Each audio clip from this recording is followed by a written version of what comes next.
Paano kung mauubos ang lahat ng lamok sa mundo? Naranasan mo na ba to? Yung kumakain ka pero hindi ka makapag-concentrate kasi ang daming lamok na kumakagat sa'yo. O yung hindi ka makatulog dahil sa mga lamok. O kung makatulog man, yung paggising mo ang dami mo ng pula sa katawan dahil sa kagat ng lamok. May iba pa ngang nakaranas na ng dengue dyan dahil sa lamok.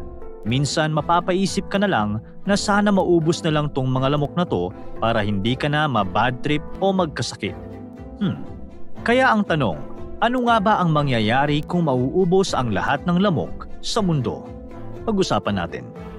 Ayon sa mga datos, sa kabuuan tinatayang may 110 trillion na lamok sa mundo. Sa Alaska lamang ay may estimated na 7 trillion na lamok. Ang ibig sabihin, bawat tao sa mundo may katumbas ito na 16,000 na lamok. Nabubuhay lamang sila sa loob ng 2 weeks hanggang 6 months.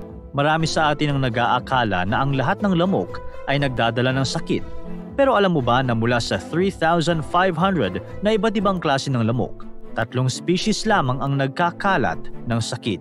At ito ay ang mga babaeng lamok dahil hindi nangangagat ang mga lalaki. Kailangang makuha ng mga babaeng lamok ang tamang sustansya upang panatilihing malusog ang egg nito sa loob. At ito ang rason kung bakit kailangan nila ng maraming dugo. Ano nga ba ang epekto kung mauubos sila?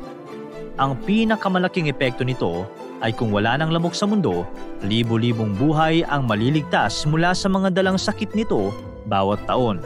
Lalo na ang mga batang may edad na 5 years old and below dahil sila ang karaniwang biktima. Ayon sa Pfizer.com, mahigit sa 700,000 na tao ang namamatay taon-taon dahil sa sakit na dala ng mga lamok. Sa katunayan, tinatawag ito ng US Centers for Disease Control and Prevention bilang world's deadliest animal. Gayunpaman, kailangan mong malaman na hindi naman talaga sa mga lamok nanggagaling ang sakit na dala nila. Ang problema lang ay nagsisilbi silang sasakyan nito na walang alam na naikakalat na pala nila ang sakit. Hindi rin na lahat ng germs na mayroon ng mga babaeng lamok ay delikado sa mga tao. Maswerte pa rin tayo dahil mga babaeng lamok lang ang nagkakalat ng sakit. Paano na kaya kung kasama pa pati ang mga lalaking lamok? Kadalasan ng sakit na dala ng lamok ay mula rin sa atin o sa mga hayop. Tuwing kumakagat sila para sa dugo, nakukuha din nila ang ilang harmful bacteria, parasites o virus mula sa host. Kaya kung nakakagat sila ng may dengue bago sila nakakagat sa iyo, malaki rin ang posibilidad mong magka-dengue. Kapag naman ang mga lamok ay kumakagat at kumukuha ng dugo mula sa isang tao na mayroong parasites, tulad ng Plasmodium na sanhi ng malaria, maaari nilang makuha ang mga ito. Ang mga parasites ay dumadaan sa isang developmental cycle sa loob ng lamok bago sila maging sapat na mature upang maipasa. At kapag muli silang kumagat, maaaring maipasa ng lamok ang mga mature na parasites sa ibang tao sa pamamagitan ng kanilang laway na iniwan nila sa sugat. Ito ang proseso kung paano tayo nagkakasakit mula sa kagat ng lamok na may dalang sakit. May epekto din ito sa mga pananim. Tulad ng ibang mga hayop, may papel din sa ecosystem ang mga lamok. Kung mawawala ang mga lamok, posibleng may mga panibagong species na papalit sa ecological niche na iiwan nila. Ito ay dahil sa konsepto ng ecological succession at niche replacement, kung saan ang isang ecological niche na nabakante ay maaaring mapunan ng ibang mga organismo na may kakayahang gampanan ang parehong papel sa ecosystem. Lingid sa kaalaman ng marami, pollinators din ang mga lamok. Sa katunayan, ang pangunahing pagkain nila ay ang nectar ng mga bulaklak at hindi dugo. Katulad ng mga bubuyog at paru-paro, nililipat din ng mga lamok ang mga pollen mula sa isang bulaklak papunta sa isa pa. Tumutulong sila sa pag-fertilize ng mga pananim at sa pagbuo ng mga seeds at sa pagdami nito. Kung ang mga lamok ay mawawala bilang pollinators, ibang mga insekto tulad ng mga bubuyog, butterflies at iba pang uri ng mga lumilipad na insekto ay maaaring dumami at pumalit sa papel na ginagampanan ng mga lamok sa pollination. Ito ay maaaring magresulta sa pagbabago ng komposisyon ng mga pollinator species sa iba't ibang ecosystems. Gayunpaman, maraming scientists pa rin ang naniniwala na kahit mag-iba ang komposisyon ng pollinator species, hindi naman ito makakaapekto ng masama sa mga tao. Ang biglaang pagkawala ng mga lamok ay maaari ring magbigay daan sa pagdami ng ibang mga insekto na maaaring hindi kasing beneficial sa tao o sa ecosystem. Halimbawa, kung ang mga lamok ay hindi na magagampanan ng kanilang papel bilang isang limiting factor sa populasyon ng ibang mga insekto, maaaring magkaroon ng pagdami ng ibang mga insekto na maaaring magdala ng ibang mga sakit. Maaapektuhan din ang mga hayop kapag naubos ang mga lamok. May mga hayop na umaasa sa kanila para sa nutrisyon.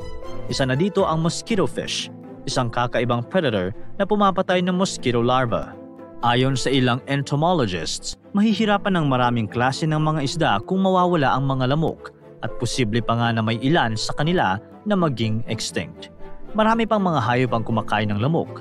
Ilan sa mga ito ay ang mga ibon, paniki, gagamba, salamanders, mga palaka at iba pang insekto na kumakain ng lamok. Kung mauubos ang mga lamok, maaaring maghanap ng ibang mga pagkain o kaya naman ay maaaring magbago ang kanilang populasyon depende sa availability ng alternatibong pagkain. Maaaring magdulot ito ng chain reaction sa food web kung saan ang pagbabago sa populasyon ng isang species ay maaaring makaapekto sa populasyon ng iba pang mga species.